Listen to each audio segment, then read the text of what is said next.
जब आपकी तबीयत खराब हो तो आपको सदका दे के अपनी जान को बचाना होता है, लेकिन जब मामला वाह, नामूस रिसालत हो तो अपनी जान का क्या सदका दे बात, के दीन को बचाना जान का होता है। सदका देना होता है, क्या कहने, वाह। ये मगरिब के बूट पॉलिश करने वाले, ये मगरिब के कुत्ते नहलाने वाले, ये मगरिब के घोड़े नहलाने वाले, ये मगरिब के हुक्के भरने वाले, ये लोग जो उस दौर के चूड़े चमाड़ होते थे, इनको घोड़े घोड़े पे बिठा के दस्तारे पहना के सुबह का सूरज तुलू होता था तो कहा था कि घोड़ा दौड़ाओ, जहां तक जाके गुरूब होता था कहा जाता था कि ये सारी जमीन तुम्हारी, ये गांव, ये रकबे, ये मुरब्बे सारे तुम्हारे, तुम यहाँ के नवाब बडेरे।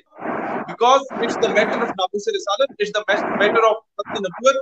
Now it doesn't matter if you are a Badri Sahabi or non-Badri Sahabi, it's your वाह वाह, responsibility to sacrifice your life for Rasulullah alayhi salatu wasalam. This क्या is the बात responsibility of the state. Minority, अकलियत, non-Muslim एक अलग चीज होती है और फितना एक अलग चीज होती है। है, और हमें इनको किस नहज से देखना चाहिए, क्या हैसियत है इनकी पाकिस्तान में और इस्लाम में? देखिए, सबसे पहले तो हमें अशफाक भाई बड़ा क्लियरली बगैर किसी तमहीद के मैं बात करना चाहूंगा।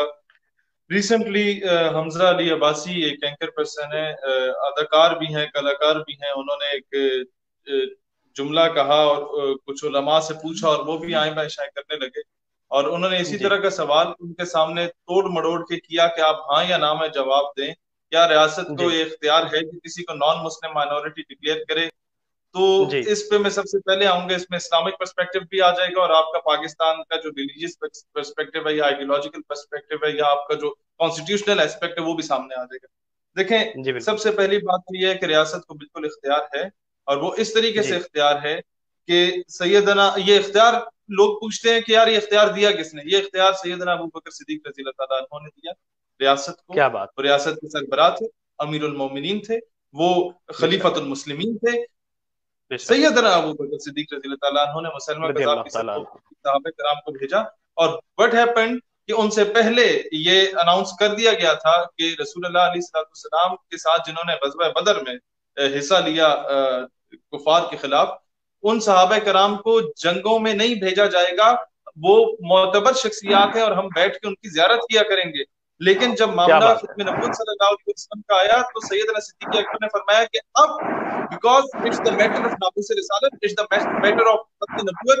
Now it doesn't matter if you are a Badri Sahabi or non-Badri Sahabi, it's your वाह वाह, responsibility to sacrifice your life for Rasulullah alayhi salatu wasalam. This क्या is the बात है, responsibility of the state. तो एक तो ये मैं समझता हूँ सैयदना सिद्दीक़ अकबर ने शट अप कॉल दे दी इस तरह के रज़ी तमाम अल्लाह लोगों ताला, को जो दौरे हाजिर में क्या आके बात, कहते हैं कि क्या रियासत को इख्तियार है या नहीं है।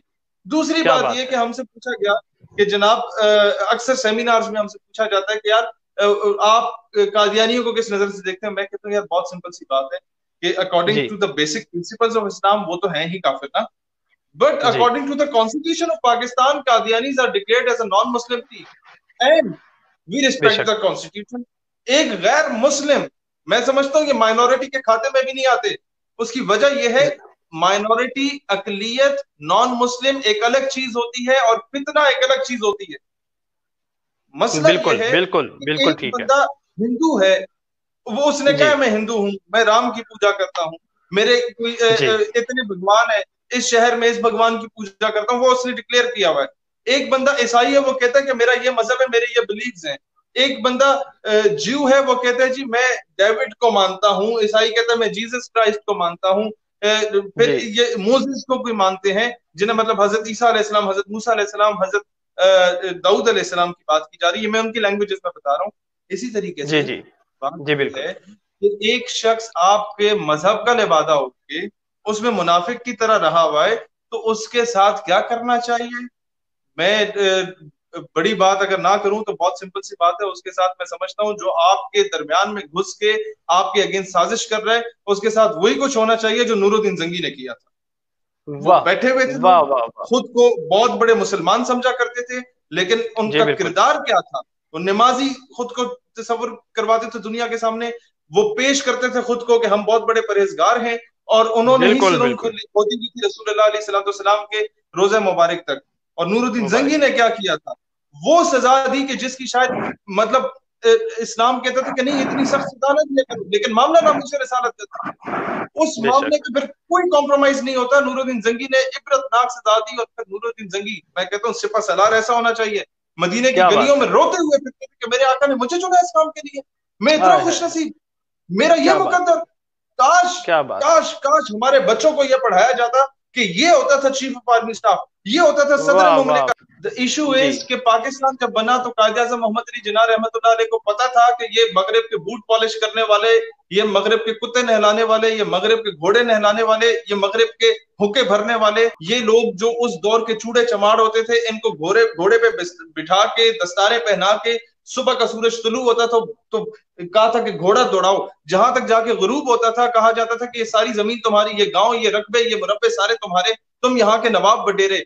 ऐसे लोग जो खोटे सिक्के थे वो कायदे आजम रहमतुल्लाह अलैह के पास आए तो ही न्यू इट कि ये जद्दी पुश्ती आके पहले हमारी कौम अंग्रेजों की गुलाम थी, फिर हिंदुओं की गुलाम बनी, फिर ये अंग्रेजों के कुत्ते नहलाने वालों की गुलाम बनेगी। तो कायदे आजम रहमतुल्लाह अलैह ने कहा कि पाकिस्तान में इस्लामिक करिकुलम को इंट्रोड्यूस कराया जाए। हुआ क्या कि एक असद नामी शख्स जो कि पैलेस्टाइन के एरिया से आया था, मुस्लिम कन्वर्टेड था, कायदे आजम ने कहा कि तुम अंग्रेजी भी जानते हो, उर्दू भी जानते हो, अच्छे सहाफी भी हो और तुम अरबी भी जानते हो, तो पाकिस्तान के जो फिजिक्स, केमिस्ट्री, मैथ, बायोलॉजी है इसको इस्लामियात से रिलेट करो, हमारे बच्चों को एक इस्लामिक करिकुलम इंट्रोड्यूस कराया जाए। व्हाट हैपेंड कि हमारा पहला फॉरेन मिनिस्टर जो था, unfortunately that bastard was a Qadiani, Chaudhry Zafarullah, जिसे सर जफरुल्लाह का खिताब दिया। व्हाट हैपेंड कि उसने कायदे आजम के विसाल के फौरन बाद ही, क्योंकि उसे पता था कि जब इस्लामिक करिकुलम आएगा तो इस्लामिक करिकुलम तो शुरू ही रसूलुल्लाह अलैहिस्सलाम की जात से होता है और खत्म भी वहीं पर जाके होता है। हमारी तो अकीदत का या हमारे मजहब का तकाजा ये है।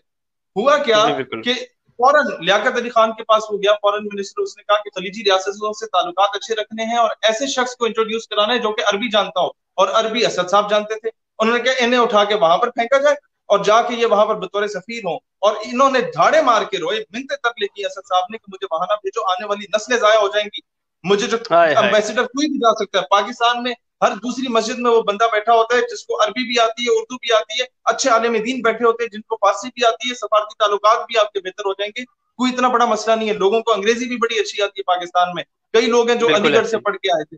द इशू इज कि उन्हें जबरदस्ती भेजा गया और जैसे ही वो बाहर गए तो चौधरी जफरुल्लाह ने उनकी लाइब्रेरी को आग लगा दी। ऐसे लोग, इस वजह से आज तक हमारे बच्चे को नहीं बताया गया कि जनाब ये तो बता दिया गया कि हैरी पॉटर कौन था, जस्टिन बीबर कौन था, माइकल जैक्सन कौन था, मिस्टर चिप्स कौन था, सिंड्रेला साहिबा कौन थी, माँ बाप से छुप के भाग जाती थी अपने बॉयफ्रेंड के साथ, तो कौम की बेटियों को तो कुछ और बनाया जा रहा है। ये नहीं बताया गया कि आपका जो सिपा सालार था वो सुल्तान सलाहुद्दीन अयूबी रहमतुल्लाह अलैह जैसा था कि शाम से मुसलमानों का लश्कर गुजर रहा था तो उस वक्त उन पे जो है वो एक सलेबी जनरल ने लश्कर कशी करके उनको मुसलमानों के उस जो मुसलमान थे उनको तौहीन का, इबरत का निशान बनाया और उन्हें उसने तौहीन आमेज अल्फाज में कहा कि कहाँ है तुम्हारे नबी मोहम्मद अलैहिस्सलाम, बुलाओ उन्हें तुम्हारी मदद के लिए आए। तो अयूबी रहमतुल्लाह अलैह उस वक्त सिपा सालार थे, उस वक्त उनके पास उस सारी सल्तनत थी। Ayubi stood up and he said, अल्लाह मुझे तब तक मौत ना दे जब तक मैं दो काम ना करूं। नंबर 1, जब तक बैतुल मक़दस पता ना करूं। नंबर 2, जब तक मैं इस गुस्ताख से पता ना लूं। व्हाट हैपेंड कि जब बैतुल मक़दस पता हुआ, अब this is what Islam is कि सारे सलेबी जर्नैलों को लाइन में बिठा के पानी दिया गया और उन्हें अपनी अमान में लिया गया कि तुम दुश्मन भी हो लेकिन जर्नैल हो, उन्हें एक मर्तबा, एक मकाम दिया गया। This is what Islam is. लेकिन मामला जब नामूसे रिसालत का था तो अयूबी रहमतुल्लाह अलैह ने देखा कि उन्हीं जनरल ऑफिसर्स में से, उन्हीं सलेबी जर्नलों में से एक वो था जिसने कहा था कि कहाँ है तुम्हारे नबी मोहम्मद, बुलाओ उन्हें अपनी मदद के लिए। जब उसकी तरफ नजर पड़ी तो अयूबी स्टूड अप और उन्होंने कहा अच्छा तो वो तुम थे जिसने कहा बुलाओ अपने नबी मोहम्मद को। लो देखो रसूलुल्लाह ने अपने खादिम को भेज दिया और तलवार निकाली और उसका सर कलम किया उसके बदन से।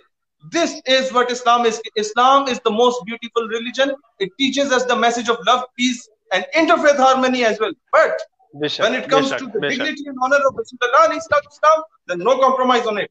This is what Islam is. मुझे बहुत दुख होता है कि इसका जो असल चेहरा है वो दिखाई नहीं जाता है। नहीं है हमारा ये रिलीजन कि एक मुंह पे कोई थप्पड़ मारे तो दूसरी गाल आगे करो। हमारा मजहब कहता है कुरान का कानून है, खून का बदला खून है। हमारा मजहब कहता है कि बराबरी की सतह पे जियो। हाँ, ये जरूर कहता है कि मैदान जंग में औरतों को, बच्चों को, इवन दरख्तों को, पेड़ों को नुकसान ना पहुंचाओ। अमन अपनी जगह है लेकिन गैरत का एलिमेंट अपनी जगह है, उस पर कॉम्प्रोमाइज नहीं है। ये मामला है जिस वजह से हमारा तालीमी निसाब। और दूसरी बात अशफाक भाई, उस असद नामी उस अजीम हस्ती के बाद अगर कोई उठा इस्लामिक करिकुलम के लिए तो that was doctor Aafia Siddiqui. आपको मैं उनकी बहन को रेकमेंड करूंगा कि उन्हें आप किसी दिन बुलाएं, डॉक्टर फौजिया सिद्दीकी साहिबा को। वो आपको सारे दलाइल के साथ बता सकती है कि doctor Aafia Siddiqui homework complete कर चुकी थी कि एक इस्लामिक करिकुलम इंट्रोड्यूस कराया जाए। लेकिन हुआ क्या कि डॉक्टर आफिया सिद्दीकी जब वहां से कराची से इस्लामाबाद आ रही थी तो रास्ते में उन्हें अगवा कर लिया गया था और थ्रू अफगानिस्तान उन्हें अमेरिका भेजा गया। उनके बच्चों के साथ ज्यादती की गई। बाद में उनकी बेटी बेचारी घर के बाहर मिली, बेटा एक वापस आया और एक तो बच्चे का पता भी नहीं कि वो जिंदा या फौत हो गया। पिछले 2-2.5 सालों से उनसे राब्ता भी नहीं हो पा रहा।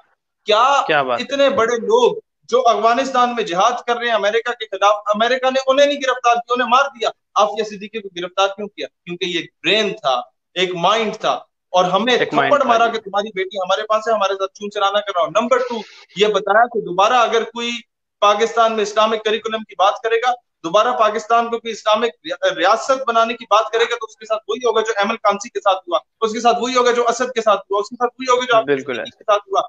मसला सिर्फ यह है कि जब तक इस्लामिक करिकुलम इंट्रोड्यूस नहीं होगा, हम हकीकी मैनों में कादियानियों के अगेंस्ट लड़ नहीं पाएंगे। ये मैं आपको सच्ची बात बता रहा हूँ।